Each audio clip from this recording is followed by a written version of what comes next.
Hi, everybody, and welcome to my presentation about a new tech initiative at the middle school division at the American Embassy School. The title of my presentation is Flipping the Middle School Classroom. I'd like to start off with just an overview of the environment in which I work and for which this proposal is directed. So the American Embassy School in New Delhi, India. AES is a private K-12 school. It was founded in 1952 and is located in New Delhi, India.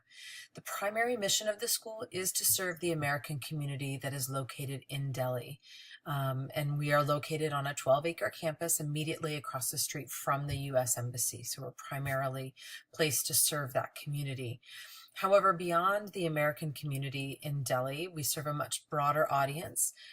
Students at the school, they have us down as representing over 12 nationalities, but after close association with the school, I know it's actually something closer to 50 different nationalities of students that attend the school. In large part, this is because of the location in the diplomatic enclave of New Delhi. So we serve many foreign embassies, foreign service organizations, USAID, the United Nations organizations, as well as multinational corporations and the local community, Indian families who would like to have their kids go to the American Embassy School for an American education. There are 1,320 students pre-K through 12th grade at AES, and that represents 3 divisions. There's an elementary division. It's our largest division. There's over 550 kids at that division. The middle school division, which is the focus of my working context, has 318 students representing grades 6 through 8. And the high school has 359 kids, and that is for grades 9 through 12. A little bit more about the environment. The culture of AES definitely embraces the school's unique location in India. The school's mission statement reads this, and I'll just read it off the slide. The American Embassy School provides a balanced education defined by a joyful pursuit of excellence in academics, athletics, arts, and service. We enable each student to be an inspired lifelong learner and a responsible, compassionate global citizen. Again, after close association with the school, I know it's something that it's not just words on paper, it truly is a mission of the school, and they live by that. To learn more about the school, you can look at a report that I submitted earlier. There's a detailed summary of the working context of the middle school, and in addition, a video that shows you more of the campus and the working context.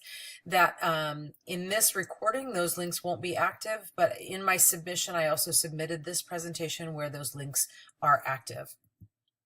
So let's move on to the new technology initiative. So I'm going to start with what issues are we facing that is prompting this initiative. First of all, we are a very mature program. We've been a one-to-one program for 7 years. We are a technology-rich school in a financially stable school, really with all the resources that we need. So what's our issue? As a tech educator crew, we're often questioning whether or not we're getting flat, whether or not we're getting stagnant, whether or not we're just a little bit too comfortable with where we are, and we're not really thoughtfully infusing the technology for meaningful learning. Are we just going through the motions is kind of the question we ask ourselves a lot. So what's the next step? What's new? And maybe not new, because flipped learning, which I'm going to focus on, is certainly not a new concept, but it's not something we've been doing. So it's definitely a way that we can work on infusing our technology into more meaningful learning. In addition, one of the things we're always asking ourselves is how can we be better, both pedagogically and technologically? We're always trying to improve our time in our classrooms with our kids. A couple things that we do that kind of help me to focus on this. We're a standards-based grading and reporting environment pre-K through 12th grade, but definitely at the middle school, this is appropriate. As such, we're always engaged in continual formative assessment of our students and their learning, and that's very important. And technology can certainly be a tool to use for that continual formal assessment. We're often trying to diagnose on-the-spot student understanding and modifying instruction as needed for each student. So, given the context in which we're operating, our issues and our beliefs, I've chosen to focus on a flipped learning technology initiative. So as previously mentioned, we are a one-to-one program, And we know that we're going to stay with that model. So the question becomes, for me, if we have the technology and if we're comfortable with the technology, then how can we leverage our technology to truly infuse technology for meaningful learning? Few things about us. Again, a bit more about our beliefs and our values that lead to this initiative. A lot of our teachers are trained in cognitive coaching and adaptive schools. We're always trying to ensure that we're attending to the needs of each of our students, no matter how individual those needs are. We're lucky to have smaller class sizes. Teacher to student ratios are quite low. So we have this ability to really focus on that, and we try and make the most of it. Flipped learning allows for these beliefs to really be carried out.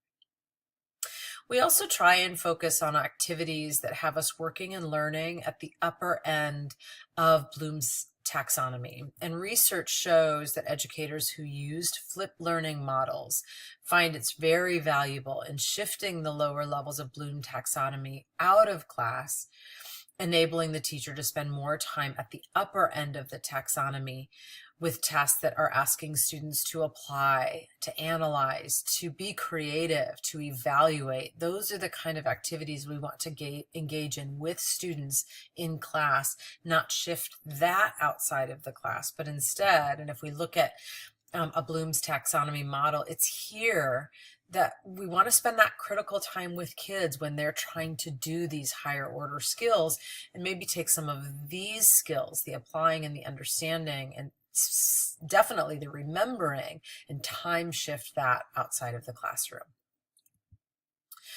So why flipped learning? Why choose that as my initiative? One of the reasons is that I do think that we will require very little capital expenditure to make this happen. This is not going to be an expensive initiative. I think that we can also, and it's not just about not spending the money, it's about getting serious bang for our existing buck. We have all the resources to make this happen, save a few. There are some things that I think I would like to see us invest in to make it really worthwhile, but we can make the most out of what we already have. The other reason I really want to focus on this for my initiative is I like that the focus is what is happening in the classroom.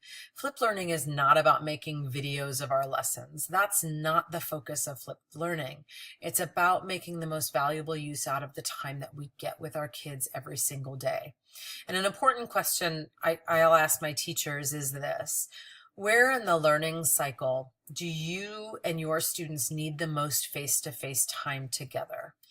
Is it when you're introducing subject matter, they're kind of trying to gain understanding, or is it after they've taken in this information and they're struggling to understand it or apply it or analyze it or be critical with it or be creative with it? And I would argue the latter. And that's what we want to retain in our class time and time shift as best we can the other activities outside of class. So let's move on to some nuts and bolts. Who, how much, when are we going to do this? So let's talk about learning and leading with our technology. Here's how I would like to see us proceed with this. I'd like to do a presentation to the middle school faculty at our next faculty meeting on November 15th. I would like to have the opportunity to do this either with a divisional coach or with the curriculum coordinator, but that's not absolutely necessary for this step in the process. But I do think that this should be a team approach. In advance of the meeting, I would like to have our faculty engage in a collective reading and learning experience by reading this article. And again, this link is active in the presentation that I've submitted with this proposal. I'd like to move slowly into a pilot group and a focus group in the spring. So assuming that we get the go-ahead to move forward with this initiative, I'd start with a pilot program in the spring of 2018. And this professional development group should be revolve around both the pedagogy and the technology. Why are we doing it and how are we doing it? I think both of those things are very important. How would we finance this? Let me start with what we have, because as I said, I think that this is an initiative that is going to give us real good bang for our existing buck. Every teacher already has a MacBook Air with a working built-in microphone and webcam. Every teacher has a G Suite for Education account, including access to a personal YouTube channel, many of which are in use, but I think we can expand on that. Every teacher has a working and often used WordPress blog that is linked to our local inter sort of school system, which is myaes.ac.in. Every student is issued an iPad for their own, I shouldn't say personal use, for their school use, but including that they can take it home. So they can be accessing this material from anywhere. We have tripods and we have iPod mounts. That's a lot of O's and A's. We have about 30 of them right now. This is an area I'd like to see us make a little bit of an investment, even though a lot of our recordings might be screencasts, similar to what I'm doing right now. But I want teachers to have the equipment to do more. So what do we need? I'd like to invest, or I expect that we would want to invest in a pro version of a screen recording and video editing software. There are freebies that we can grab out there, but I'd like to see where we can go with this. There's really three primary pieces of software I think we can consider, and these are those three. I've just brought them up on the presentation. The Camtasia Snagit bundle is obviously at the top end of the range. And then we've got something as simple as Screencastify. Right now in my life, I use Screencast-O-Matic more often than not. And I would like to see us upgrade to a pro version of that. We would be investing for all of our teachers, teaching assistants, and the leadership team, which is about 75 users. I would not make a decision on which one to invest in without the input of the pilot group.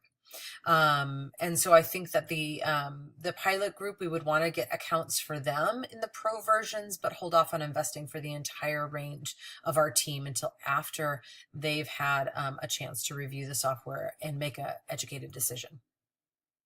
As I previously mentioned, I think it would also be good to have a tripod and iPad mount in each classroom. We would need about 45 sets. That would preserve the 30 we already have for use in class projects and passion projects because they get used all the time. This would be 45 for our dedicated classrooms. So depending on the software that we would go with, we'd be looking at an investment anywhere from the upper end is probably in the 17,000 range to something that's just a few $1,000s if we were to choose a piece of software that's a little bit less expensive. A little bit of repeat here, but a little bit more specifics on the timeline for implementation. So as I mentioned, presentation at the faculty meeting in mid-November. November, December, in advance of our holiday for the winter break, I would do an all-call and organize my colleagues for that leader group and pilot program. The focus group and pilot would run throughout the spring of 2018. Focus group can, of course, begin piloting this in their classroom as we're learning more, with the end goal of implementation in fall of 2018. So let's move on to a little bit of our challenges and then some of the pedagogical support for this initiative. So what is my rationale and support? What challenges might we expect? And what does awesome look like? And that's what we'll start to wrap up with. Hi again, sorry, there's a little bit of a blip in my presentation. I had to pause for a second. So we were moving on to talk about, and let me actually back up a slide here. Sorry. What I titled The Good, the Bad, and the Brilliant. So what's the rationale for supporting this method? What challenges might we expect? And wrapping up with what does awesome look like? So some support for the flipped classroom. Infusing technology thoughtfully into instruction can really free up some meaningful learning and individualized instruction. So freed from delivering whole class instruction during the block. And again, we're a block schedule, so we have up to 90 minutes of quality time with those kids. What teachers can now focus on is ongoing formative assessments for standards. They can focus on target instruction to students in one-on-one or small groups. The teacher can really spend some quality time with those who are struggling, as well as challenging and pushing forward those kids who have mastered the content. So diversifying instruction to meet the needs of individual students. Those who use flipped learning often, one of the main arguments in favor of or the rationale behind it for teachers is lesson consistency, as well as for kids. This isn't just for teachers, as well as for kids. And I always think of my teaching experience, and I think at the end of a school day, having taught the same lesson 3 or more times, how many times have I wondered to myself, did I say everything I needed to say in every class? Did I get everything done I needed to do?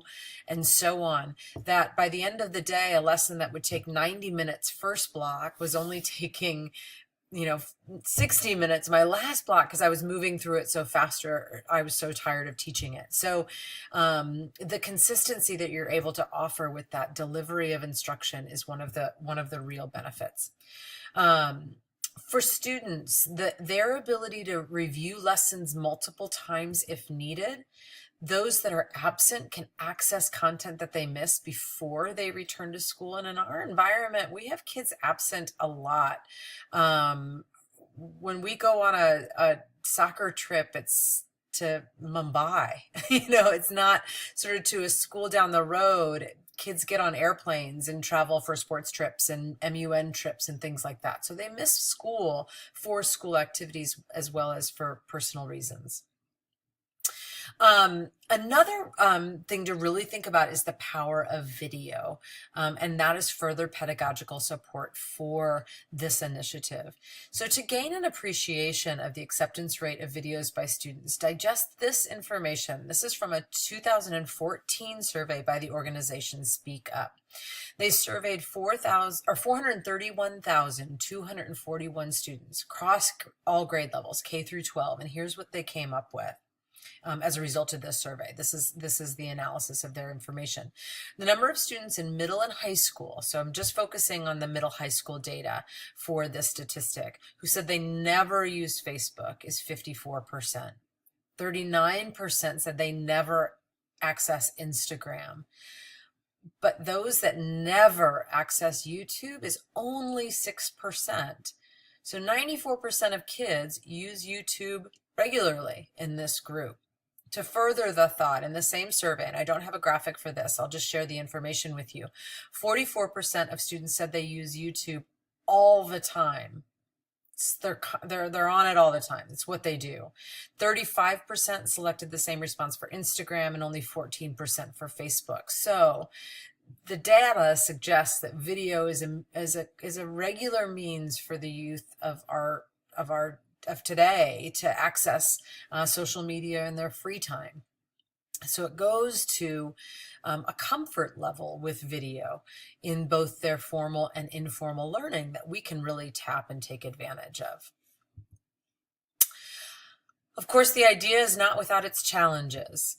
The first challenge, I think, is going to be time, and it's the most often quoted challenge. And I get it. The idea of creating instructional videos is enough to really stop some teachers in their tracks. They're thinking, oh my God, this is going to be so much extra work for me. But a few things to consider. Those that have tried this method would argue that they're less tired from taking a little bit of extra time to record sort of a module or a lesson than they are from repeating the exact same lesson 4 times every day. In addition, that video becomes a subsequent resource for use later, so they're building a video library. In addition, it doesn't have to all be teacher created. It's an important piece of it, to be sure, but there are some really great external resources out there that teachers can use in addition to their teacher-created materials. Khan Academy, vetted YouTube materials, and so on. TeacherTube is actually not available in India. It's blocked. I don't quite know why, but that isn't a resource that we can take advantage of. But just on regular YouTube, there's some really good stuff out there. I think another big challenge is, of course, navigating the technology itself. And I think one of the great things about our situation is we really do have a strong technical support system in place at AES. From the middle school tech coordinator to the tech non-teaching staff. We have 2 members of our non-teaching staff. We also have 2 tech TAs. We have a team of 5 to support just the technical needs of the 45 teaching staff members. In addition, we've got our pilot program that we are initiating, where we're going to take a group of teachers, a smaller group to begin with, get them trained, and hope that in the course of teachers teaching teachers, that begins to trickle down. So we're going to sort of build our knowledge base with a core group to begin with. And I would sort of add a little caveat to this, that although many people assume we're talking about video, as I mentioned earlier, what we mean is screencasts. Again, what I'm doing right now, where I've got my existing PowerPoint presentation here, and I'm using a free video recorder to record myself talking about it. And it's pretty organic. So I'm capturing my computer screen, myself, and unfortunately a little bit about what's going on behind me. And it doesn't even have to have the webcam. I could have just done my voice. You could take it further, and I could be using a digital pen if this was a mathematical problem solving, or I wanted to annotate an English paper and show me grading an English paper so my kids knew what to expect and how I was, say, going to apply the rubric to a paper. We're also not talking about recording a 90-minute block. We're talking about time shifting maybe 10 to 15 minutes of that block outside of the class. So while these are serious barriers, I think that there are really some ways that we can overcome those. And then last two slides are focusing on what does awesome look like. So we get this to play out, and how does awesome look like? Number one, I think teachers have an organic awareness that traditional lectures aren't the only activities that they can time shift out of class, and we are naturally thinking of ways to maximize our face time with students. And technology is one of our ways that we're leveraging that, so that we are getting those higher order thinking skills happening in class. And so we're taking advantage of the technology to get the lower order thinking skills outside of class. So we're making sure we have time for some of our project-based and inquiry-based learning in the classrooms. Some of the ways we can do that, just a basic overview of an upcoming unit of study might be a simple time shift that you pull outside of class. That might have only been a 5-minute time shift and a 5-minute video you have to create, but it's a little bit less that you have to do. Posing questions to students via video that they must develop answers and come to class with answers. Maybe you record yourself or your students acting out a math problem. Maybe the students are recording themselves. You know, this also has a trickle down, I think, as well. Let's go into science. I could record a science lab. It could be one that I want them to see an advanced look at a science lab we're going to do, or it's one that we just don't have the ability to do in class. I'm not sure we're able to keep mercury, for example, on campus. So that's something that if it were a lab involving mercury, the kids could see it, and we can have a learning experience as a result of it. I think awesome also includes a more productive and functional and organic use of technology by both students and teachers alike. Again, I think that a concern of ours is that we are flat. And I think that this just really brings together so many different things. It's our WordPress blogs, it's our G Suite for Education, it's YouTube, it's Google Forms for a quick check for understanding, it's Google Doc files for a common Q&A site while the kids are watching a little unit of study video that the teacher has created. All the technology moves, I think, very seamlessly with this initiative. And I think that we're getting a little bit more productive and functional with our use of technology. For students, awesome for them is them developing a better grasp of concepts. They're able to pause the teacher and rewind the teacher if necessary. Some kids fall away during a regular class time because they are not able to keep up, or they're not able to really effectively pause and ask questions. This allows them the opportunity to do that. Going to motivation, I think that students feel a certain sense of autonomy with this because they're able to work in a way that is something maybe a little bit more natural to them. You know, we talked about their consumption of video and how organic it is for them. They're also able to do it at their own speed. And lastly, on this slide, I think that awesome looks like students benefiting from individualized instruction during class. Some teachers who have used this method also say that they actually know their kids way better after a certain period of time of doing flipped learning, because almost all of class time is now actively involved with kids versus some of that time being in stand and deliver mode and not really engaging and interacting with the kids. And another benefit that we have to consider, in any environment, I think it's important to consider this, but this has a little bit of a special case here for us, is that as an overseas school, we are actually mandated by both the Departments of State and the Department of Education that in the event, unlikely event, but you never know, of a school closure, we are still expected to deliver instruction. In large part, that's because we serve the U.S. Embassy. So they expect that if we have to close our school because of, say, an international incident in India, that the kids can still learn. We are still teaching, and this helps us do that.